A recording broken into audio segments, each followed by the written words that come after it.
sa SB19 Fan Fest ng Pagtatag. And congratulations because Pagtatag is the #1 film right now sa Philippines.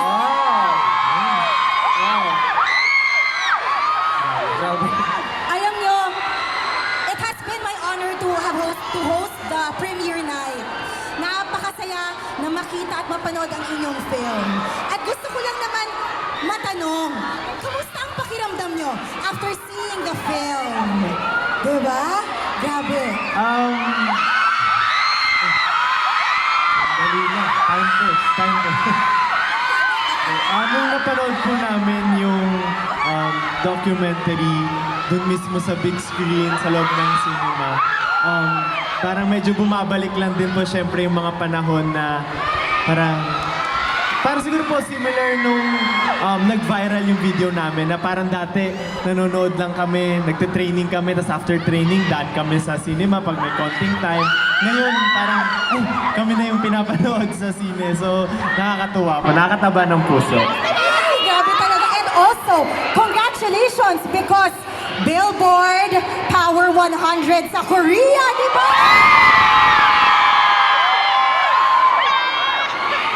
You really are making Filipinos proud. Grabe, we are so proud of you. Grabe, 18 palakpakan naman natin.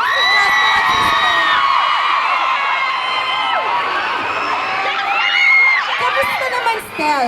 Ang pakiramdam mo doon sa after ng Billboard and also nagva-viral ata ngayon ang Lola. Ang Lola. Sa mga nakanood, di ba? Yung sa Billboard naman po, syempre, we are always thankful and sobrang mahal na mahal namin kayo 18 kasi kung hindi naman po dahil sa inyo, hindi namin maaabot yung mga ganitong klaseng parangal sa SB19 and of course, yung support nyo sa amin, yun yung isang patunay na maaabot natin lahat basta nagtutulungan tayo pataas. So maraming salamat 18 and sino na dito yung mga nakapanood? So, dahil napanood nyo, sino na dito yung nag-try ng mainit na lola? So, marami na. So, sa mga hindi pa po nakakapanood, malalaman nyo po anong kwento sa likod ng mainit na lola. So,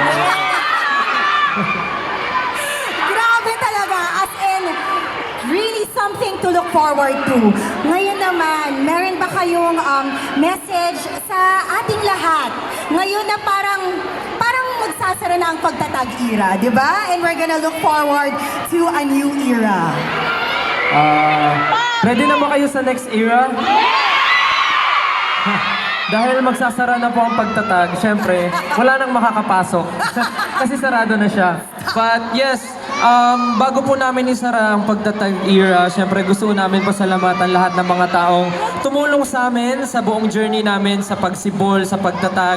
And of course, part kayo noon. Kaya yung documentary na to, hindi lang to storya ng SB19, hindi to story namin ng 1Z. Story rin ito ng SB19 and ng 18 kung paano tayo naging matatag, paano tayo nabuo, and paano tayo dumami as a family. And maraming salamat sa inyo.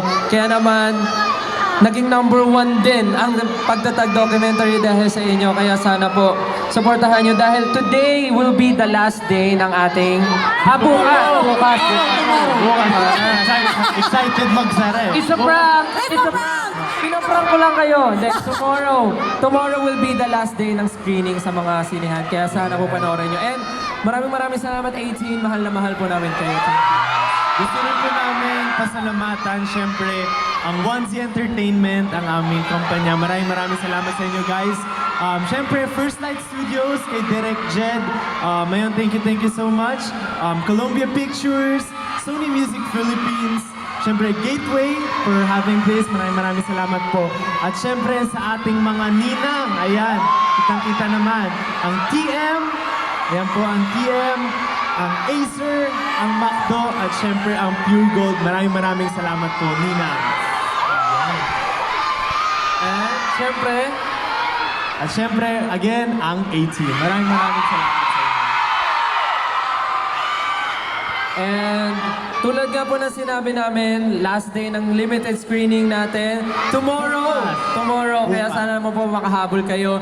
And nasabi na rin namin last time na magkakaroon tayo ng Kalakal music video. Yes, napanood mo ba kagabi? Ha?